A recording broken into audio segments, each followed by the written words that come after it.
Rick Santelli is standing by at the CME in Chicago. And Rick, take it away.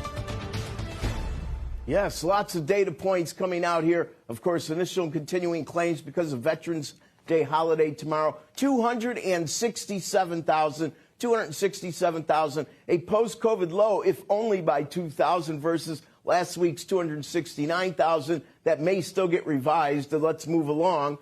With regard to continuing claims, a little different picture. It didn't move up much, but it has moved up from a post-COVID low last week of 2,105,000 to 2,160,000. On CPI, holy cow, hot, hot, hot. Even the headline is hot, up 0.9%, up 0.9%. And of course, that really is much bigger than the 0.6 expected. Strip out the all-important food and energy, up 0.6. That's 0.2 hotter than expected. And we jump the broom on the handle here. Year over year CPI, 6.2%. 6.2%. That's the highest since October of 1990 when it was at 6.3%.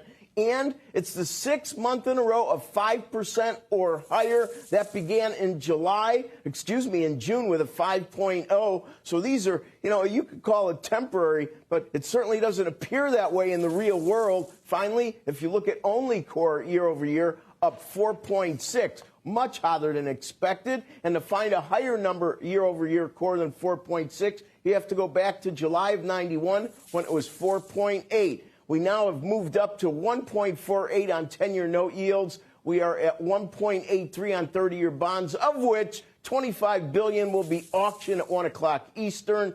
It certainly is interesting to watch how investors have somewhat shunned the auctions, thinking, why am I going to buy something rallying when ultimately we have to see interest rates move higher and sell off? And what's really fascinating is when prices were going up the last several sessions, pushing yields down, the curve was going flat, bull flattening. Today, interest rates are up, and guess what? The curve's flattening again, a bear flattening. Let's see, what's in common there? Flattening. At the end of the day, short rates are stubbornly high. Long rates are the darling of buying lately. I'm not sure how much longer that will last. And, of course, if we think about the CPI in a different way, as these prices start to move higher, energy really is taking center stage. Joe, you did a great job this morning talking about that. You can't have it both ways. Either you want to go into less fossil fuel or you want to keep supplying enough. At the end of the day, I just keep thinking of one name,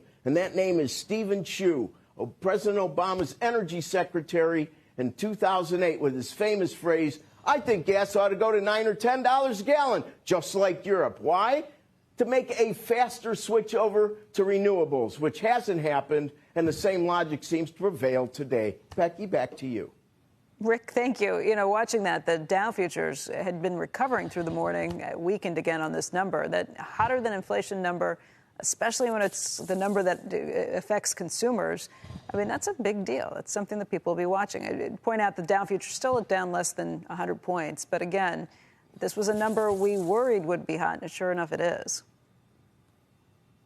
Absolutely, and this really does hit home. Listen, there are certainly aspects post-pandemic that are going to reverse some of the hot inflationary pressures. But the residual inflationary pressures that remain are going to be something stubborn and very difficult for the Fed to wash out of the system. Rick, thank you. Steve Leisman is here, and he joins us with more right now as well. Steve, what do you think? I think it's an ugly number, and I think what we just did is we crossed over October into November. The number we're looking at for the year over year at 6.2 is a number that a bunch of forecasters who I've been following were looking at for perhaps November. But we just passed through the 5 number, the 5 handle into the 6 handle.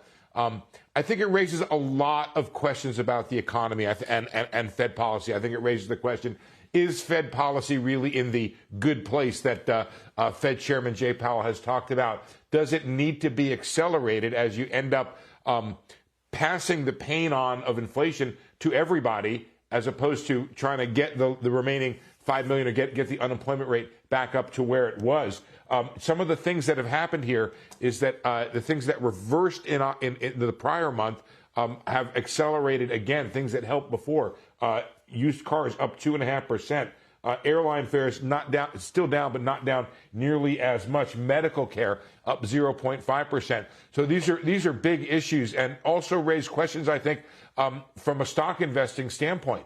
You had that hot PPI yesterday. Comes over, CPI still remaining below it. What's happening in between? Is there margin pressure happening there among the companies who you're investing in? I think you're going to have to listen closely to those earning calls and commentary from companies to see if they're able to pass along those costs or otherwise absorb them through productivity.